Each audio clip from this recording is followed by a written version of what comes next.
विषय आहे gender dysphoria, ज्याला जेंडर आयडेंटिटी डिसऑर्डर असं पूर्वी म्हटलं जायचं क्लिनिकल सायकोलॉजीमध्ये, पण आता सध्या जेंडर डिस्फोरिया ही टर्म जास्त वापरात आहे. आणि मुळात ही कुठलीही विकृती नाही, हे सगळ्यात सुरुवातीलाच मला सांगायला आवडेल की बऱ्याचदा लोकांना असं वाटतं की ही एक ॲबनॉर्मॅलिटी आहे किंवा हे काहीतरी वेगळं आहे, वाईट आहे आणि ह्याच्यासाठी उपचारांची गरज आहे आणि वेळीच उपचार व्हायला पाहिजेत, किंवा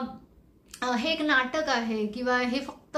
भावना आहे आणि ही काय सहजपणाने बदलता येते आणि हे काहीतरी कोणीतरी पाश्चात्य संस्कृतीमधून आलेलं एक फॅड आहे किंवा सोशल मीडियामध्ये बघून काहीतरी केलेलं आहे आणि ते आपल्याच हातात आहे, आपण ते काढू शकतो किंवा ते आपल्या वागण्यातनं जाऊ शकतं. असे बरेच गैरसमज या